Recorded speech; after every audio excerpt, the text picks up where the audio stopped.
이사야서 55장 우리 6, 7, 8, 9절인데요. 우리 한번 같이 한 목소리로 우리 합독하겠습니다. 시작.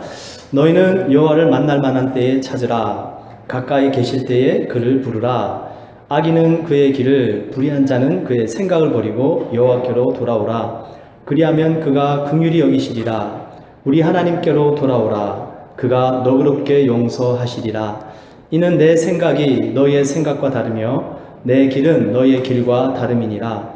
여호와의 말씀이니라. 이는 하늘이 땅보다 높음 같이 내 길은 너희의 길보다 높으며 내 생각은 너희의 생각보다 높음이니라. 아멘. 우리 지난주에는 말씀의 주제가요, 우리 나의 생각과 싸우라 이렇게 말씀을 드렸죠. 그래서 오늘은 주제가 무엇과 싸우라고 되어 있습니까? 악한 생각과 싸우라 이렇게 되어 있습니다. 나의 생각과도 싸워야 되지만요, 악한 생각과도 싸워야 된다라는 것입니다. 오늘을 혹시 예배를 나오신 분들은요, 우리 다음 주에도 꼭 나오시기를 부탁을 드릴게요. 왜 그러냐면 매주 줄 예배는 출석을 해야 되겠죠. 근데 설교를 하다 보면 좀 그럴 수가 있어요. 가끔 한 주제를 가지고 쭉 얘기를 하다 보면 그 주제를 강조하기 위해서 또 다른 반대되는 이야기들 때로는 좀 생략할 때도 있고, 또 조금은 반대되는 이야기들에 대해서 조금 이 의문을 가지게 만드는 그런 이야기가 되어질 수가 있습니다. 그래서 오늘은 제가 주제 이 악한 생각, 여기에 대해서 주제를 초점을 맞출 건데요. 그러다 보면은 혹시라도 여러 가지 이렇게 의문, 질문이 또 생길 수가 있어요. 근데 그 부분은 제가 다음 주에 다루도록 할 것입니다. 그래서 항상 이 말씀은 저희들이 균형 있게 드려야 되고요. 또 말씀도 저희들이 균형 있게 가야 되는데, 오늘은 그래서 제가 좀 먼저 말씀 설교를 드리기 전에 부탁을 좀 드리고 싶어요. 다음 주에는 꼭 나오셔서 좀 밸런스를 좀 맞추시길 부탁을 드리고요. 우리 계속해서 믿음에 대해서 말씀을 드리면서 우리가 믿음을 가져야 되는데, 그 믿음을 가질 수 없도록 방해하는 것이 나의 생각이었다 말씀을 드렸습니다. 우리 나만을 통해서 얘기 드렸고, 또 지난주에도 똑같은 이사야서 말씀을 통해서도 그 말씀을 드렸는데요. 그 나의 생각이 믿음의 생각으로 바뀌어지기 위해서 세 가지 말씀을 드렸어요. 먼저는 거듭나야 된다 말씀을 드렸습니다. 우리의 영혼이 거듭나지 않고서는 아무리 긍정적인 생각을 해도 그 사람이 변하지 않고서는 그 긍정적인 생각은 결코 우리를 구원시킬 수 없다 말씀을 드렸고요. 그 다음에 두 번째가 우리가 받은 이 구원이라는 것이 얼마나 귀한지 알아야지, 그죠? 그래야지 이 세상의 염려, 근심과 싸워 이길 수가 있습니다. 내가 받은 이 구원을 귀한 것으로 여기지 않고서는 이 세상의 가치를 더 귀하게 여겨가지고서는요, 이 나의 생각이 믿음의 생각으로 바뀔 수가 없다는 것입니다. 바울이 고백하죠. 내가 예수 그리스도를 아는 가장 고상한 지식으로 말미암아 내가 가지고 있는 모든 것들을 무엇으로 여긴다고요? 배설물로 여긴다 말씀합니다. 요즘으로 따지면 바울 같은 경우는요, 박사학위가 몇 개 가진 사람이에요. 백그라운드가 어마어마한 사람입니다. 부족한 게 없는 사람이에요. 근데 예수 그리스도를 아는 그 지식이 가장 고상함으로 나머지 모든 세상적인 것들은 배설물로 여긴다. 그리스도에 대한 가치를 알다 보니까 나머지 것들이 얼마나 하찮게 여겨지는가, 여기서 믿음의 생각이 되어지더라라는 것입니다. 그리고 마지막 세 번째, 감정을 따라가지 말라 말씀을 드렸죠. 감정이 아니라, 내 직감이 아니라, 내 예감이 아니라 그 모든 것들은 하나님의 진리의 말씀 가운데 근거를 해서 우리가 생각하고 따라갈 때에 믿음의 생각이 온전해진다, 지난주에 말씀을 드렸습니다.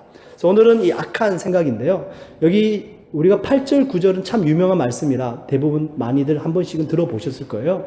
근데 이사야서 55장 8절과 9절, 바로 그 전 앞절의 7절을 보시면 이렇게 기록하죠. 악인은 그의 길을, 불의한 자는 그의 무엇을 버리고요? 생각을 버리고 여호와께로 돌아오라. 그리하면 그가 긍휼히 여기시리라. 우리 하나님께로 돌아오라. 그가 너그럽게 용서하시리라. 이 악인들, 불의한 자들, 그 악한 생각을 버리고 주님께로 돌아오라는 것이에요. 주님께로 돌아오는데 여전히 악한 생각을 가지고 있다는 것입니다. 변화가 안 일어납니다. 내 안에 나의 생각이 가득하고 내 안에 악한 생각이 가득해서는 하나님의 생각을, 하나님의 길을 갈 수도 없고 이해할 수도 없고 믿음의 생각으로 온전히 변화될 수가 없다는 것이에요. 여기 악인 그의 길을, 불의한 자는 그의 생각을 버리고 말씀하시는데요. 악과 죄의 차이를 아십니까? 악은 뭐고 죄는 뭘까요? 번뜩 생각이 드는 것이 그거죠. 악은 뭔가 원인을 제공하는 것이 아닌가. 죄는 그 악한 원인 때문에 생기는 결과가 아닌가. 아마 번뜩 생각이 드실 겁니다. 맞습니다. 악이라는 것은 어떻게 보면 보이지 않는 것일 수 있어요. 근데 죄라는 것은 내가 실제로 행하는 것입니다. 언행으로. 그죠? 그게 죄를 짓다라는 것이에요. 그래서 죄를 지으면 뭘 받아야 됩니까? 용서를 받아야 됩니다. 근데 악은 내 안에 있기 때문에 이 악한 생각을 물리쳐서 싸워 이겨내야 되는 것이에요. 그래서 악과 죄는 참 다른데요. 이 악이 존재하기 때문에 그 악으로 말미암아 우리가 죄를 범하게 되는 것입니다. 뭘 처리를 해야 될까요? 아무리 죄를 걷어내도요, 이 악이 내 안에 존재하는 한 그 죄는 여전히 짓게 되더라는 것입니다. 악과 싸워야 되는 거예요. 악이라는 것. 내 안에 여전히 기생하면서 나를 괴롭히고 하나님의 생각이 아니고 믿음의 생각이 아니고 나의 생각과 악한 생각으로 나를 사로잡는 것들, 그걸 물리치고 몰아내고 싸워서 이겨내야지 죄를 짓지 않는 하나님의 의인이 될 수 있다는 것을 말씀합니다. 예수님께서도 누가복음 6장 45절에 그 말씀하십니다. 선한 사람은 마음에 쌓은 선에서 선을 내고 악한 자는 그 쌓은 악에서 악을 내나니 이는 마음에 가득한 것을 입으로 말함이니라. 그죠? 내 마음에 악이 가득하면 그 가득한 악이 입으로 내 행동으로 나옵니다. 내 안에 선이 가득하면 그 선한 것이 내 입으로 내 행동으로 나온다는 것이죠. 그러니까 얼마나 중요합니까? 내가 죄를 짓지 않기 위해서 악을 먼저 처리를 해야 되는 것이에요. 내 안에 있는 그 악을 처리를 하고 하나님께로 돌아갔더니 하나님께서 내 안을 하나님의 믿음으로 말씀으로 진리로 채워주셔서 나로 하여금 의로운 삶을 살아가게 한다는 것인데요. 왜 우리는 이렇게 죄는 짓지 않아야 된다고 생각을 합니다. 근데 악에 대해서는 잘 싸움을 못해요. 그리고 그 악이 무엇인지에 대해서도 잘 모릅니다. 왜 우리가 그렇게 악과 온전하게 싸움을 하지 못하고 대적을 하지 못하는가? 지난주에 혹시 설교 중에 제가 롯의 아내를 생각하라 예수님께서 하신 말씀을 잠깐 읽어드렸습니다. 롯의 아내는 그 타락한 소돔과 고모라 땅에서 나오다가 뒤를 돌아보다가 소금 기둥으로 변해버렸습니다. 창세기에 나와 있는 사건인데, 아니 하나님 아무리 그렇기로써니 그 잠깐 뒤를 돌아봤는데 소금 기둥으로 변해버리게 하시는 것은 너무 지나친 것 아닙니까? 여기 말씀을 몰라서 그렇습니다. 창세기 19장에 보시면 그 얘기가 쫙 나와 있어요. 제가 잠깐 몇 절만 읽어드릴게요. 왜 그 롯의 아내가 소돔과 고모라 땅을 떠나면서도 미련을 버리지 못하고 뒤를 돌아다 봤는데 소금 기둥으로 변했는지 이렇게 기록해요. 창세기 19장에 동틀 때에 천사가 롯을 재촉하여 가로되 일어나 여기 있는 너의 아내와 두 딸을 이끌라. 이 성의 죄악 중에 함께 멸망할까 하노라. 그러나 롯이 지체하매 그 사람들이 롯의 손과 그 아내의 손과 두 딸의 손을 잡아 인도하여 성 밖에 두니 여호와께서 그에게 인자를 더하심이었더라. 자, 롯의 아내, 롯의 딸, 그리고 롯까지 이들이 지금 소돔과 고모라 땅이 멸망한 입장, 바로 이 절박한 상황 속 이들의 모습이 어떻습니까? 빨리 떠나지 않죠? 지체하고 있는 거예요. 롯도 지체하고 롯의 아내도 지체하고 있고 두 딸들도 떠날 생각을 안 하고 있는 겁니다.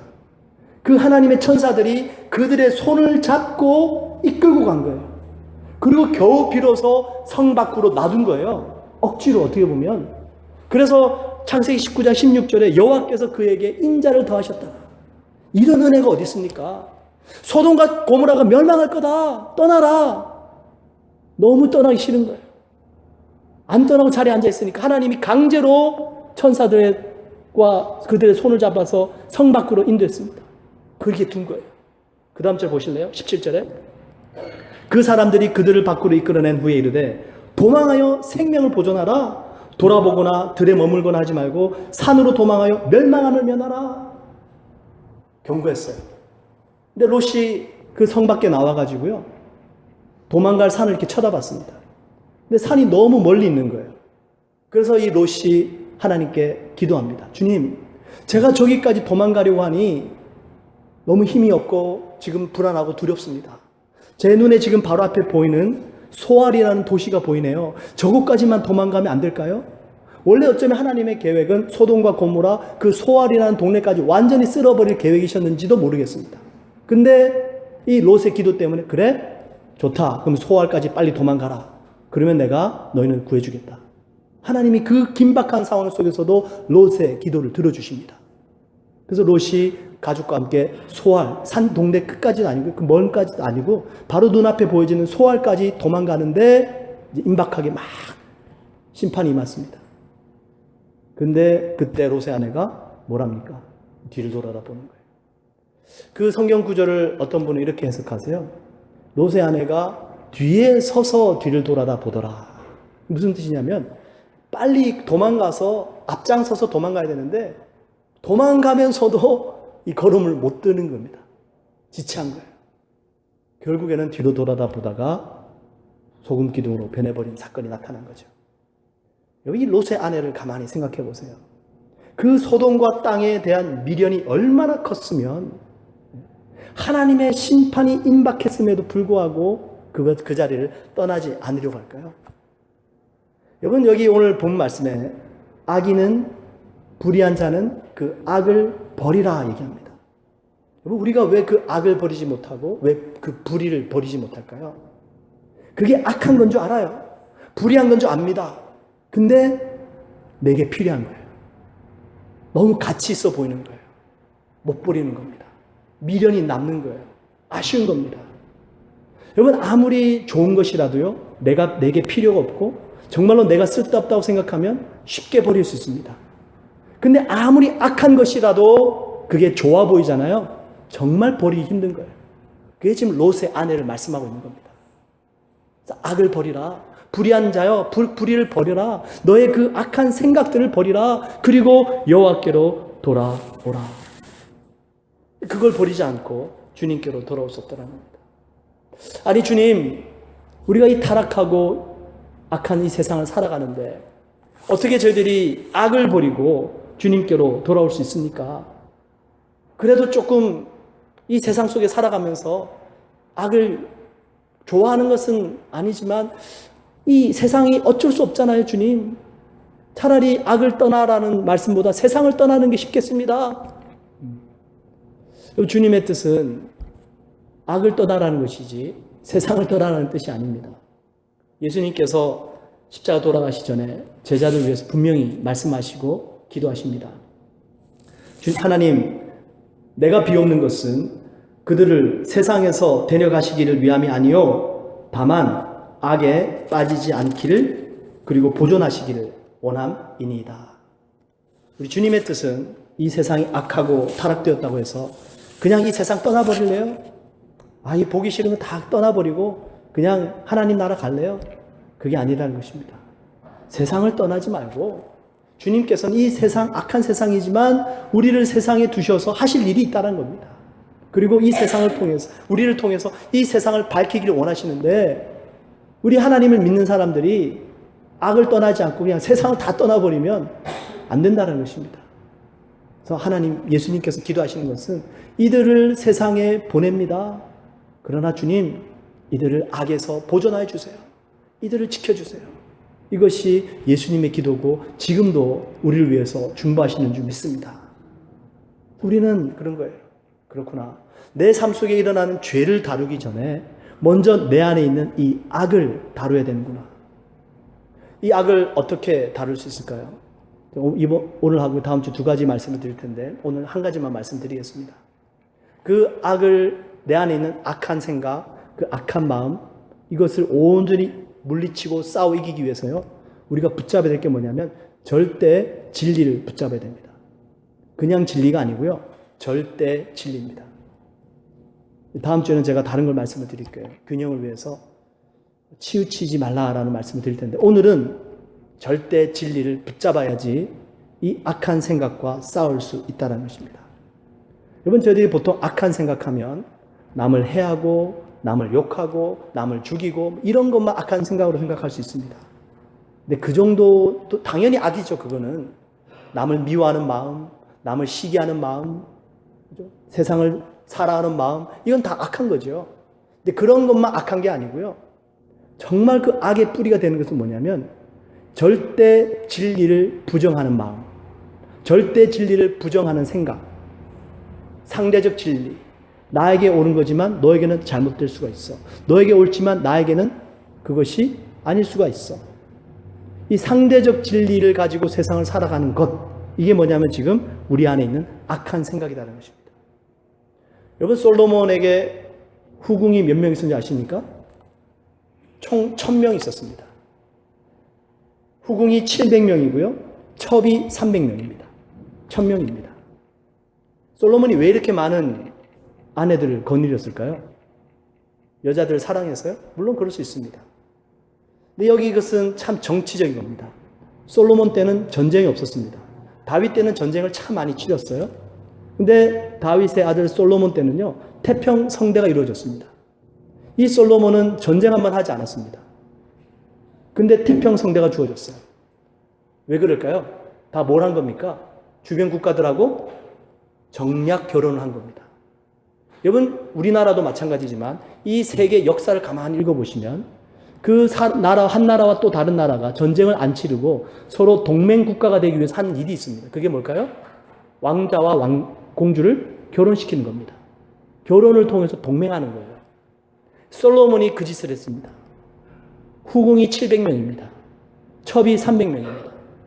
그러니 주변에 있는 웬만한 나라들하고는 다 결혼으로 맺어진 동맹 국가가 된 거예요. 전혀 전쟁이 필요하지 않습니다. 하나님께서 분명히 솔로몬에게 이렇게 경고하셨습니다.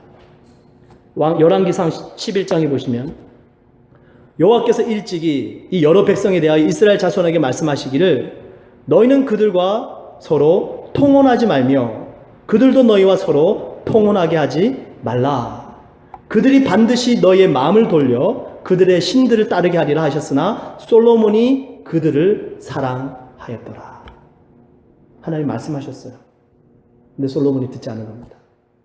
그리고 정치적인 목적으로 자기의 정력으로 여인들과 결혼하고 동맹을 맺고 정치적으로 성공했어요. 개인적인 욕구는 채워졌을 수 있습니다. 근데 하나님의 절대 진리는 무너져 버립니다. 그 뒤에 결과를 한번 보실래요? 왕은 후궁이 700명이요 첩이 300명이라 그의 여인들이 왕의 마음을 돌아서게 하였더라.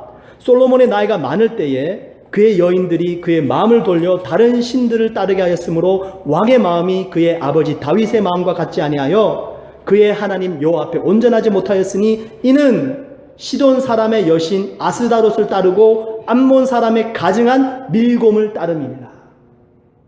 이 밀곰이라는 우상은요, 이 카니발리즘을 드리는 종교입니다. 사람을 제물로 드리는 종교예요. 하나님은 그것을 가증히 여기신다 말씀하셨습니다. 근데 그 여러 이방 여인들과 결혼하고 나니까 이 이방 여인들이 그 공주들이 이스라엘 나라로 들여온 것이 뭐냐면 우상을 들여온 겁니다.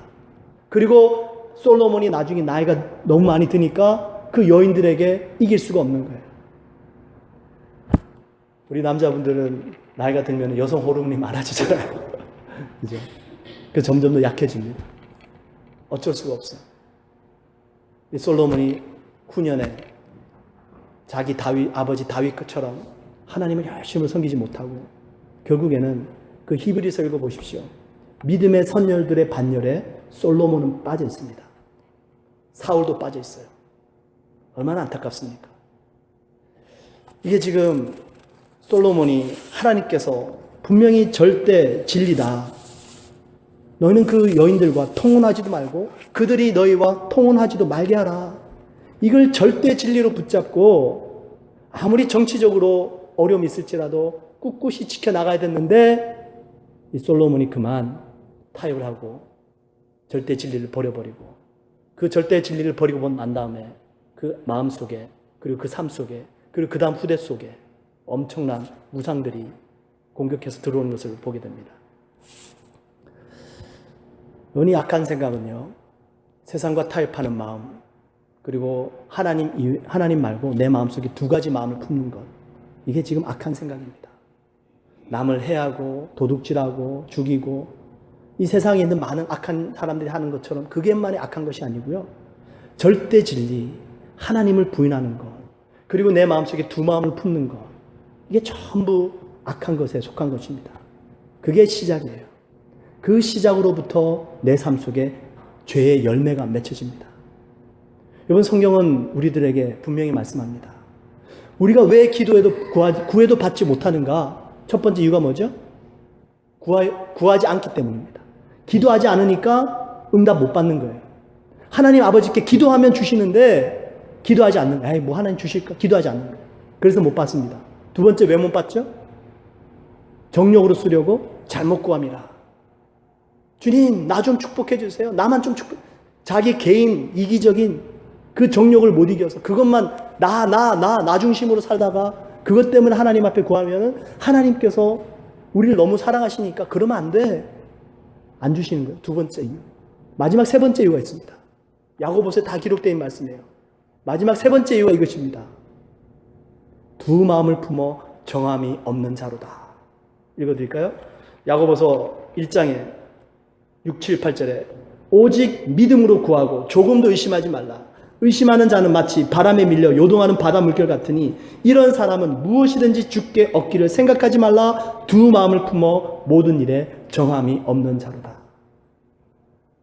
여러분, 우리가 주님, 정말 저희들이 하나님 앞에 정결한 심령, 정한 마음, 깨끗한 심령, 그건 한 마음을 품는 겁니다.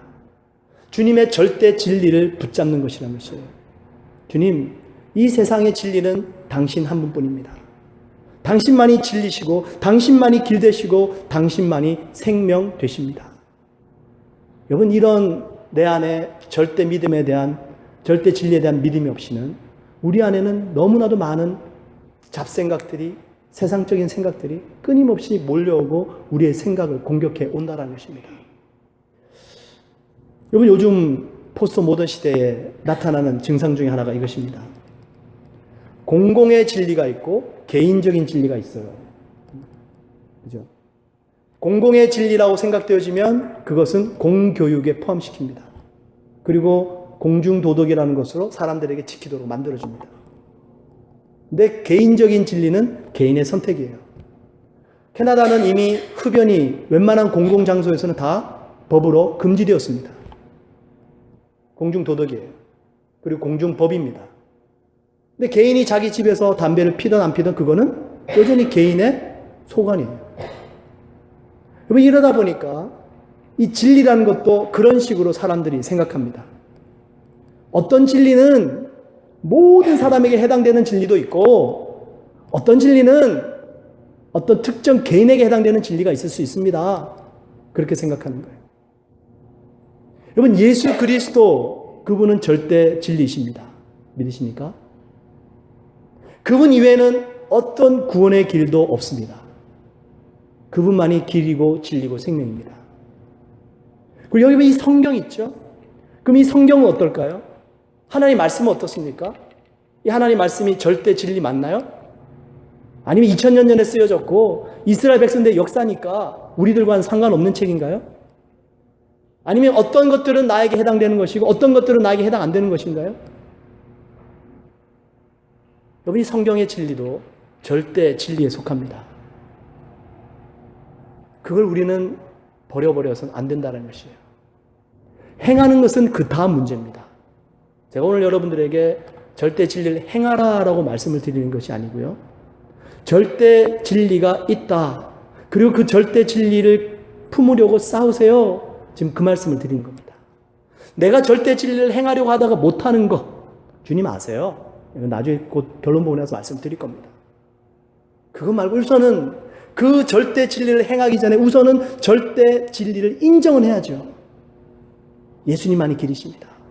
그리고 하나님의 모든 말씀은 진리이십니다. 이걸 인정을 해야죠. 이걸 인정하지 않고서는 내 삶은 여전히 세상적인 생각으로, 나의 생각으로 살아가게 된다는 것입니다. 여러분들의 기억을 돕기 위해서 구약에 나타난 정말 중요한 하나님의 진리의 말씀과 신약에서 말씀하시는 예수님의 진리의 말씀 몇 가지만 읽어드릴게요. 십계명입니다. 구약의 대표적인 진리는 십계명이에요. 첫 번째가 뭡니까? 나 외에 다른 신을 두지 말라. 두 번째, 우상을 만들지도 말고 그것들에게 절하지도 말고 섬기지 말라. 세 번째, 하나님의 이름을 망령되이 부르지 말라. 네 번째, 안식일을 거룩하게 지키라. 다섯 번째, 부모를 공경하라. 부모를 공경하라. 아, 여러분 다 깨어 계시네요. 할렐루야. 부모를 공경하라. 여섯 번째, 살인하지 말라. 일곱 번째, 간음하지 말라. 여덟 번째, 도둑질하지 말라. 아홉 번째, 이웃에 대하여 거짓 증거하지 말라. 마지막 열 번째, 내 이웃의 집을 탐하지 말라. 여쭤볼게요. 절대 진리 맞습니까? 맞아요? 아니면 이 10가지 중에 어떤 거는 나에게 해당되고 어떤 거는 나에게 해당 안 되는 겁니까? 아니에요. 이 10가지 모두가 여전히 절대 진리라는 것입니다. 신약으로 넘어오시면 예수님께서 산상수훈을 말씀하십니다. 심령이 가난한 자는 복이 있나니 천국이 그들의 것이며, 애통하는 자는 복이 있나니 그들이 위로를 받을 것이며, 온유한 자는 복이 있나니 그들이 땅을 기업으로 받을 것이며, 의에 줄이고 목마른 자는 복이 있나니 그들이 배부를 것이며, 마음이 청결한 자는 복이 있나니 그들이 하나님을 볼 것이며, 화평하게 하는 자는 복이 있나니 그들이 하나님의 아들이라 일컬음을 받을 것이며, 의를 위하여 박해를 받는 자는 복이 있나니 천국이 그들의 것입니다. 이게 지금 예수님께서 이 말씀을 우리들에게 다 주신 말씀이에요. 우리는 이 말씀을 절대 진리로 붙잡아야 됩니다. 그래야지 그 다음에 행하는 기회가 주어질 수가 있어요. 근데 이 모든 말씀들을 그냥 절대 진리가 아니라, 아, 이것은 나에게는 해당되지 않아, 뭐 다른 사람에게는 해당돼, 이런 생각을 가지고 있다면 이미 내 마음속, 내 생각 속에는 악이 뿌리를 내리고 있다는 것입니다. 성경에 보시면 여러분들 정말 좋아하시는 말씀들이 있어요. 예수님께서 십자가에 돌아가시기 전에 잠을 자는 제자들에게 다가오셔서 뭐라고 말씀하시죠? 마음은 원이로되 육신이 약하도다. 우리도 가끔 이런 말 잘 쓰죠. 마음은 원인데 육신이 약해서 잘 안 돼요. 사도 바울이 로마서 7장에 고백합니다. 내가 원하는 바 선은 행하지 아니하고 도리어 원하지 아니하는 바 악을 행하는도다. 오라 나는 곤고한 사람이로다. 이런 말씀들은 참 공감이 돼요. 공감이 되고 정말 내 모습과 너무나도 똑같다는 것입니다. 근데 이것은 나에게 지금 당연하다라고 얘기하시는 것이 아니에요. 주님께서 그들에게 마음은 원이로되 육신이 약하도다 이 말씀하시고 난 다음에요, 그 제자들에게 이렇게 말씀하세요. 너희는 돌이킨 후에 다른 사람들을 또 세워주라 말씀하십니다. 사도 바울이 로마서 7장에서 나는 곤고한 자입니다 라고 얘기했죠. 8장 1절에 뭐라고 얘기합니까? 그러나 생명의 성령의 법이 나를 죄와 사망의 법에서 해방하였습니다 말씀합니다. 왜 주님께서 이 말씀들을, 이 과정 속에 있는 말씀들을 주셨냐면, 이런 지나가는 과정이 우리 모두에게 있다는 것입니다. 이 모든 과정이 있지만 그것을 그 과정 안에서 당연한 것으로 여기지 말고 어디까지 가라고요? 온전한 하나님의 사람으로 생명의 성령의 법이 우리를 해방할 수 있도록 내가 돌이킨 후에 다른 사람을 세워줄 수 있는 모습으로 나아가라는 것이에요. 그래서 주님께서 우리에게 고민을 주시고요, 갈등을 주십니다. 이번 예를 들어서 말을 할 때마다 욕을 섞어서 하는 사람이 있다고 하십시다. 욕을 너무 잘하는 거예요. 근데 자신은 욕이 입에 붙어서 버릴 수가 없대요. 자기는 원래 이렇게 생겨 먹었대요. 이건 변화가 안 됩니다. 욕을 하면서도 내가 욕하면 안 되는데 갈등하죠? 주님께서 도와주실 줄 믿습니다. 그걸 말씀하는 거예요, 지금. 술 마시고 담배 피고 도박에 빠져 있고 중독에 빠져 있죠? 그러면서 주님 다 아실 거야. 괜찮아. 이거 하고요. 이러면 안 되는데, 싸워야 되는데 갈등하는 사람하고 완전히 다른 것이죠. 내가 내 안에 절대 진리를 붙잡고 있으면 무엇이 일어나냐면 갈등이 일어나고 싸움이 일어나고 하나님께 간절히 구하는 자세가 되어집니다. 그런데 타협하고 그냥 하나님 다 아셔라고 생각하게 되면 마음은 편할 수 있지만 나는 변화가 일어나지 않아요. 제가 지금 그 말씀을 드리는 겁니다. 2009년 1월 15일 날에 지금 한 8년 정도 됐네요. 그때 저는 이미 알고 있었던 사건인데, 미국 뉴욕 라구아디아 공항에서요. 비행기 한 대가 국내선입니다.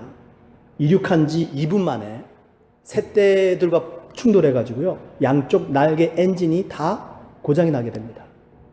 그러고 나서 기장이 그 비행기를 몰고 어디에 착륙하냐면 그 뉴욕 중심가를 흐르고 있는 허드슨강에 착륙합니다. 아주 순간적인 판단이었죠.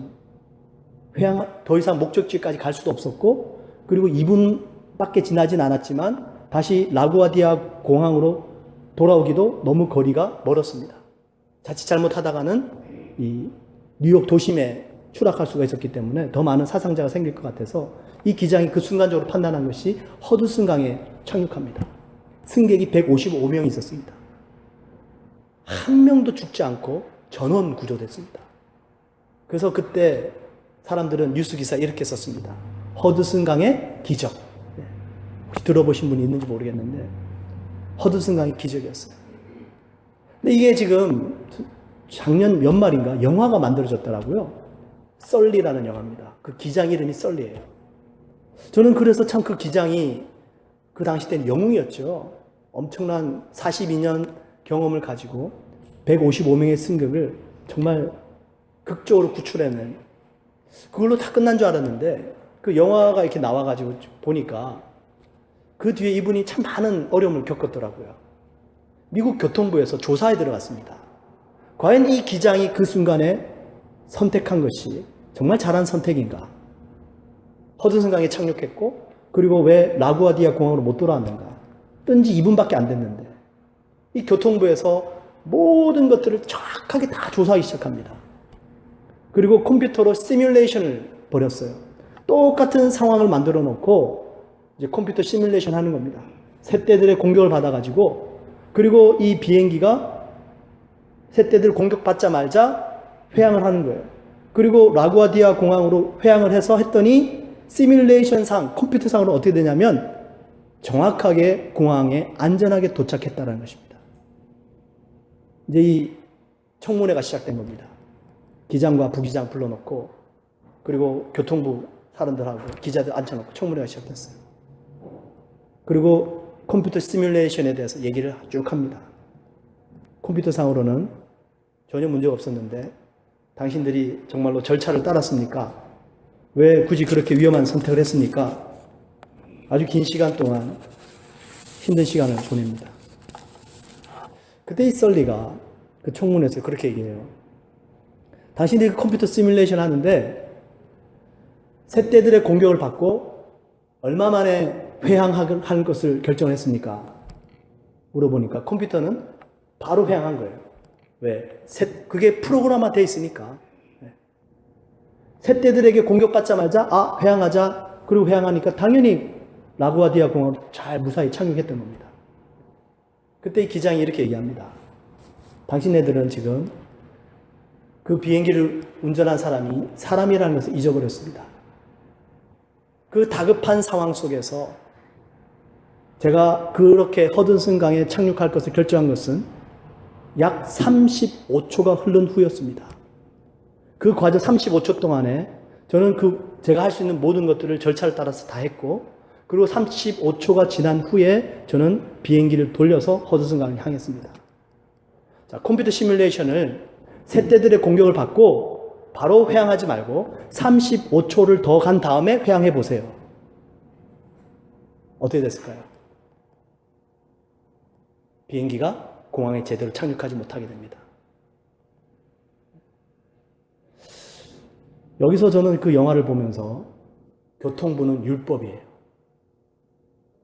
우리가 뭘 했어요? 내 안에 악이 하나님의 절대 진리를 붙잡았지만 어떤 다급한 상황 속에서 나도 모르게 내 옛 습관을 따라 죄를 지었단 말이에요. 그러면 율법은 나에게 바로 정죄합니다. 너 정말 하나님 말씀대로 했어? 너 그렇게 했어? 따지고 드는 거죠. 여러분, 하나님께서 우리를 컴퓨터로 만드셨습니까? 아닙니다. 하나님은 누구보다도 우리가 연약한 인간이라는 걸 잘 아세요. 사람이라는 것을 잘 아십니다. 그 기장은 경험이 42년이나 되었기 때문에 35초밖에 안 걸렸지만, 우리는 여러분, 우리의 신앙이 42년 동안도 훈련하고 열심히 살아도 때로는 넘어지고 실수할 수가 있어요. 우리 주님은 우리가 사람인 걸 누구보다도 잘 아십니다. 그래서 우리에게 허락하시는 시간들이 뭐냐면 갈등의 시간, 고민의 시간, 고난의 시간이라는 것이에요. 그 힘들고 어려운 고난의 시간들을 통해서 주님은 우리를 천천히 빚어가십니다. 그 빚음을 받기 위해서 우리가 붙잡아야 되는 게 뭐냐면 절대 진리다라는 것이에요. 그 절대 진리를 놓아버리거나 내 안에 이 절대 진리를 인정하지 않는 마음을 품고 있게 되면 그냥 세상과 타협해서 살아갑니다. 장경철 교수님이라는 분이 믿는다는 것의 행복이라는 책을 쓰셨는데 그 책에 이런 말씀이 있어요. 도덕의 길이 개선과 수선의 길이라면 신앙의 길은 거듭남의 길이다. 도덕의 길이 자신을 고치고 수선하는 길이라면 신앙의 길은 자아의 파산을 인정하는 길이다. 여러분, 우리의 생각은요, 조금 바꾸어서 조금 개조해서 더 좋은 생각을 하는 정도가 아닙니다. 나의 생각은요, 아예 완전히 부서지고 버려져야 되는 것들이에요. 그리고 하나님의 생각으로 채워져야지만이 되는 것입니다. 이것이 뭐냐면 믿음의 생각이라는 것입니다. 우리는 지금 기독교 예수 그리스도를 믿는 것을 도덕 정도로 생각하고 윤리로 생각하는데 그게 아니에요. 완전히 나의 생각은 없어져야 되는 거예요. 박테리아하고 바이러스의 차이를 아십니까? 찾아봤습니다. 설교 준비를 하는데 갑자기 그 생각이 나가지고 서치를 해보니까 박테리아는 생명체래요. 혼자서 살아갈 수가 있는 존재가 박테리아랍니다. 근데 바이러스는요, 혼자서 살지 못한답니다. 항상 뭐가 필요하냐면 숙주가 필요하대요. 기생할 어떤 생명체가 필요한 겁니다. 그래야지만 이 바이러스는 그 기생하는 생명체 안에서 번식을 할 수 있답니다. 그 기생하는 숙주가 죽으면 바이러스도 당연히 죽죠. 근데 이 바이러스는 숙주가 없으면 살아가지를 못하는 것이 바이러스입니다. 이 악한 생각은 바이러스와 같은 거예요. 나의 생각이 크면 클수록 나의 생각이 자꾸만 달라붙는 겁니다. 근데 내 안에 예수 그리스도 하나님의 절대 진리, 하나님의 말씀, 이것이 내 안에 꽉 차 있으면 이 바이러스는 하나님의 생명에는 절대 근접할 수가 없다는 사실이에요. 붙어 있을 수가 없습니다. 근데 인간적인 생각, 나의 생각, 여기에는 너무나도 기생을 잘하는 거예요. 그래서 우리가 싸워야 됩니다. 주님, 하나님의 절대 진리, 진리의 말씀으로 제가 살아가기 원합니다. 내 안에 나의 생각을 버리게 하시고 절대 진리를 부정하고 하나님이 모든 말씀들을 인정하지 않는 악한 생각들 뿌리를 뽑게 하여 주옵소서. 오늘 레위의 언약이 있습니다. 레위의 언약만 말씀을 드리고 마칠게요. 지난 2주 전 수요일 날 드렸던 말씀인데 하나님께서 레위와 맺은 언약이 있어요. 이 레위 지파는 여러분들 아시는 것처럼 제사장들입니다. 하나님을 섬기는 일들을 했어요. 이들은 하나님을 섬기는 일을 하면서 밥을 먹고 살았던 사람입니다. 하나님께서 모세를 통해서 레위들을 택하여 주셨습니다. 그리고 그들을 통해서 하나님을 섬기게 하시고 하나님 백성들을 섬기게 하셨습니다. 얼마나 귀한 직분입니까? 근데 이 귀한 직분을 맡은 레위들이 처음부터 이렇게 귀하게 직분을 맡은 것은 아니었습니다. 이들도 죄인들이었고요. 이들도 타락했었습니다. 근데 언제 이들이 하나님의 선택을 받게 된 줄 아십니까? 모세가 시내산에 40일 동안 하나님으로부터 십계명을 받는 동안에 그 시내산 밑에서는 이스라엘 백성들이 금송아지를 만들어 놓고 우상을 섬기고 있었습니다. 모세가 내려와 보니까 이스라엘 백성들이 우상을 섬기고 전부 다 술 마시고 방탕하게 노는 겁니다. 모세가 가지고 있던 돌판을 던져서 깨워버리죠. 그리고 모세가 얘기합니다. 우상을 섬기지 않고 하나님 편에 서 있는 자는 나오라. 누가 나왔을까요? 레위 지파가 나온 겁니다. 그리고 하나님께서 그 레위 지파를 들어서 제사장으로 삼으시고 하나님의 일꾼으로 삼아주십니다. 여러분, 이 레위의 언약은 지금도 유효한 줄 믿습니다. 하나님께서는 지금도 하나님만을 섬기고 정말 주님을 향한 절대 믿음을 잃지 않고 주님의 말씀을 비록 실족하고 넘어질지라도 인간인 우리 연약함을 누구보다도 잘 아신 하나님께서 그럼에도 불구하고 이것을 붙잡고 끝까지 갈등하고 고민하고 싸워가는 사람들에게 하나님의 신실하심을 보여주실 줄 믿습니다. 근데 우리가 이 생각마저 놓아버려서는 안 된다는 것입니다. 여러분, 싸우세요.